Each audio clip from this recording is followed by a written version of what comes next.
Okay, so let's talk a little bit about gender and culture and how this affects sex in general and types of sexual activities.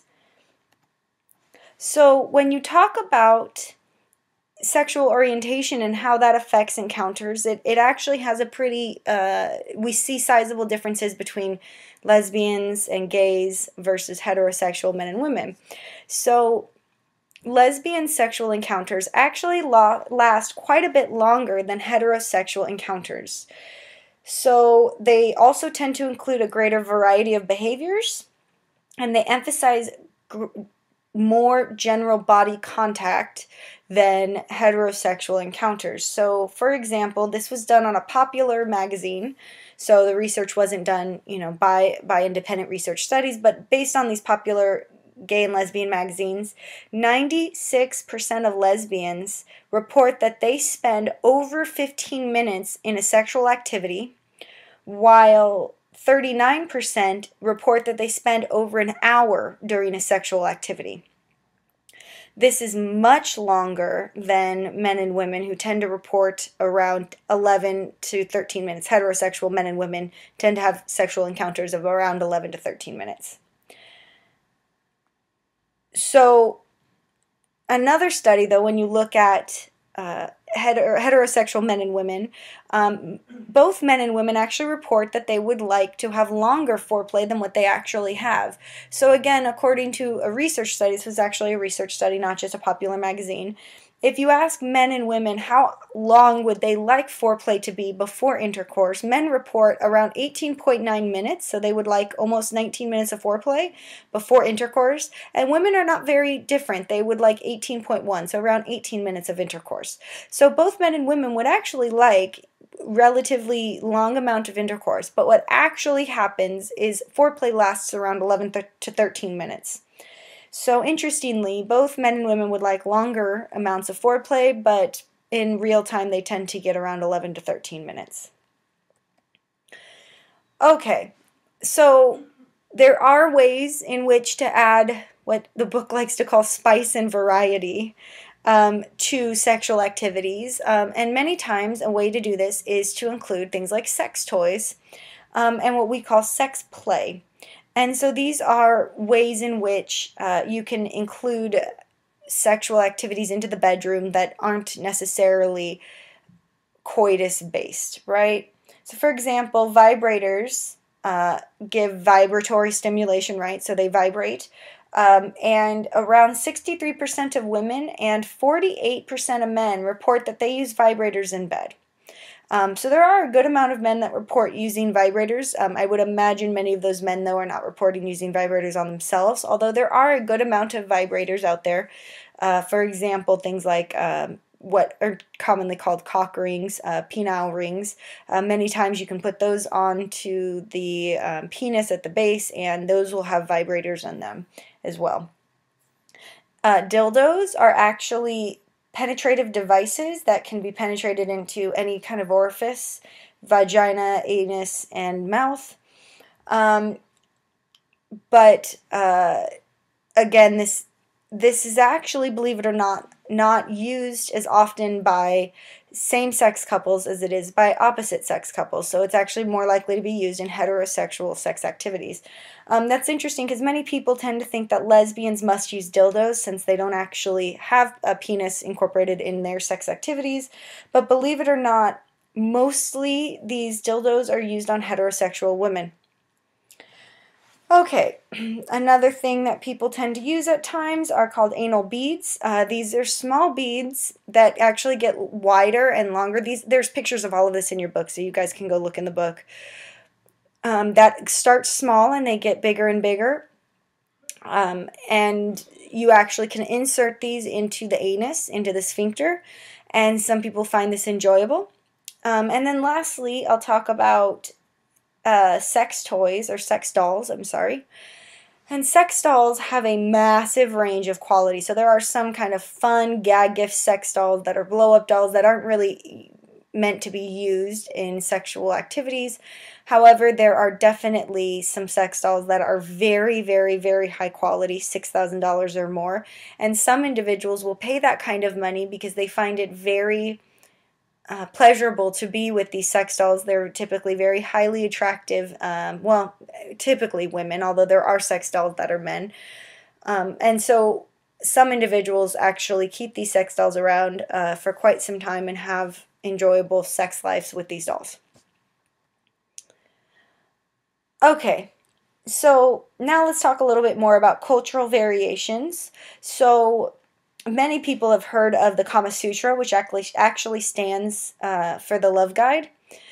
And there's lots of aspects to the Kama, teaching the Kama.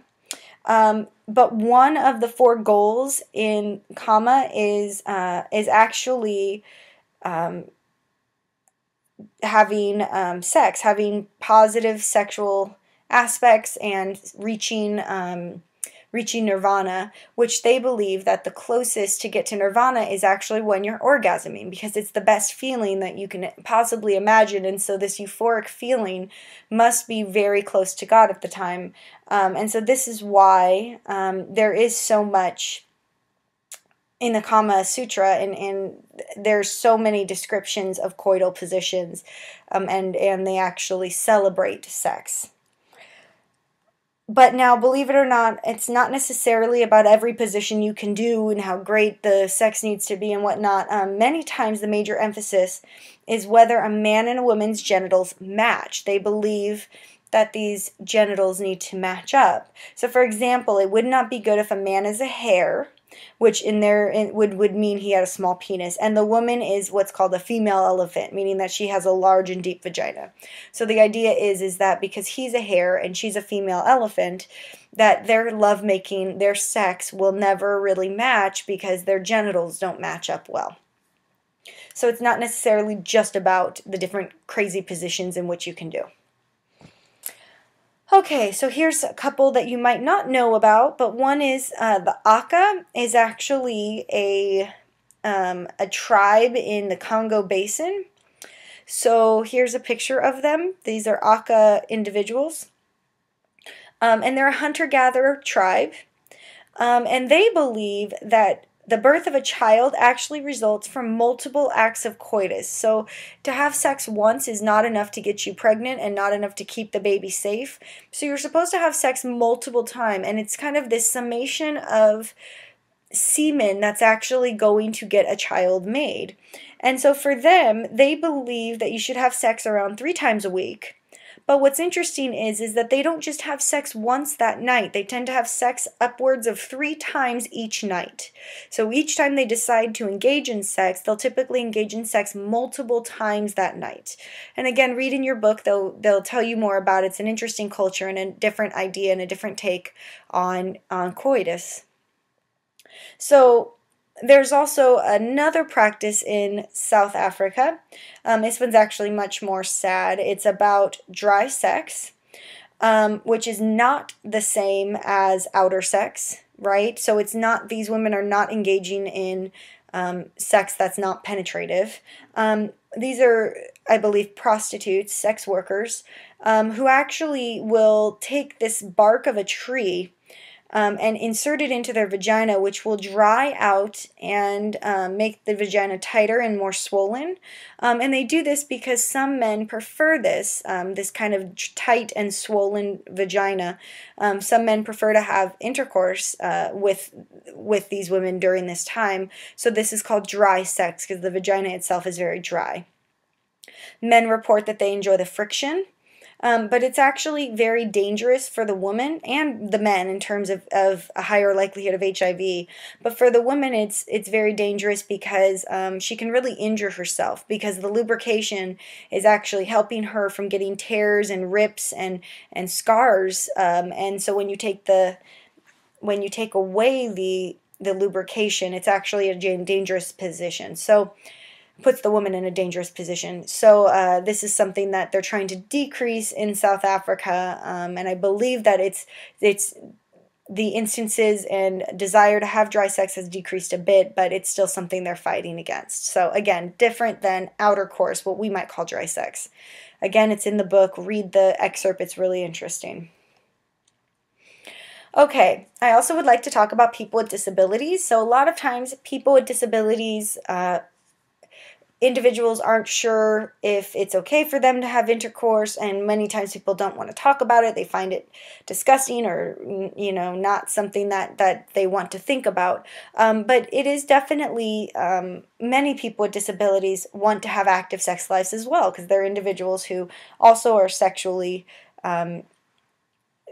human beings, right? So let's first talk about spinal cord injuries. So quadriplegia means that you have no sensation from your waist down. No, I'm sorry. Quadriplegia means you don't have any sensation from the neck down. Paraplegia means you don't have any sensation from the waist down. And of course, this is going to add challenges. But these individuals, many of them still enjoy sex activities. So this is far from uncommon. Around 8,000 spinal cord injuries happen just in the United States alone each year. So what happens with these individuals? Well, it really depends on where the spinal cord is broken, but the spinal column, which gives sensory information about the genitals, is at the very, very base of your spinal cord. So for most individuals, they're going to lose some sensation in their genital region, if not all sensation. But many times what they'll do is they'll find other body parts that have lots of nerve endings, so things like the mouth, the neck, the hands, or even the breasts, for men and for women. And they'll actually start to find those places more erotic. So sensations in those areas start to get more erotic. And some individuals will actually experience orgasms from these areas over time. So again, the rerouting of the nerve systems will actually, they'll actually get orgasms from other non-genital spots over time. Some, not all. For men, some men may or may not be able to have an erection. So some individuals will report feeling erections, or having seen erections, I should say. They won't feel them, but they might see erections, but many times it's not controlled by the man. So an erection might happen in that area, yet they don't have sensation or any predictability of when these erections are going to happen. But some of these men will actually decide to put some sort of rod or something in their penile area so that they are still able to have intercourse. And people might think, well, why would you do that if they can't feel anything down there? But because they might really still get pleasure on pleasing their partner in that way. And so they might, even though they might not be able to feel the intercourse happening, they still will get pleasure out of knowing that they are giving sexual pleasure to their partner. Okay, so now let's talk about people with intellectual disabilities. And this, again, I think is even harder for people to discuss and to understand when it's okay to have this or not. But people with disabilities do have a right to make choices about all of their behaviors, and of course, sexual behaviors is one of them.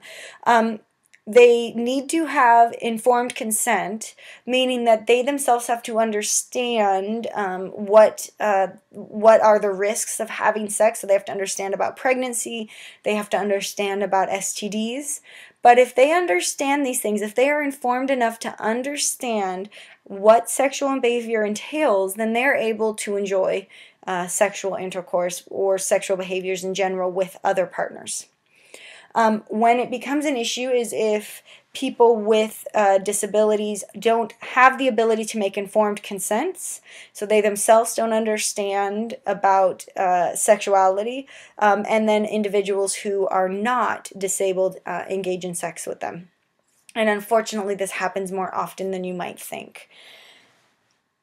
Okay, so some disabled people also will benefit from experiences with sexual surrogates, people who come in and will have sexual interactions with them for a fee. So maybe something that sounds like a prostitute, but many times they'll call them sexual surrogates because these are individuals who specifically deal with populations of people who are disabled. So I'm going to give you guys one more story. Again, this is in the book, but this is about a man. He's Mark O'Brien. He is a writer, and so he actually had this experience. He has intense polio. I think he only weighs 95 pounds, and he wears an iron lung, which is what you're seeing right now. So he can't, leave the room for very long periods of time at all, and most of the time has to stay in this iron lung.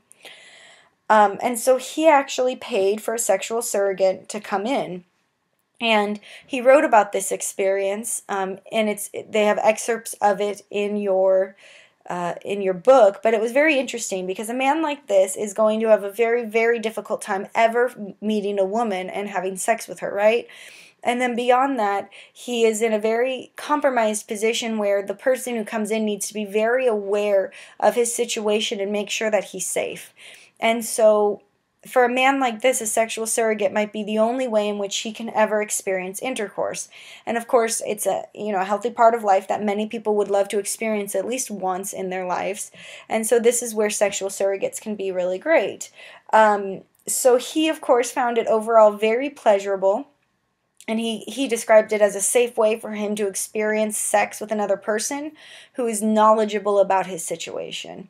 So everyone has their own opinions on it, but I think you should really read that section in the book. It's a very interesting to hear his take on what it's like to have sex with a sexual surrogate.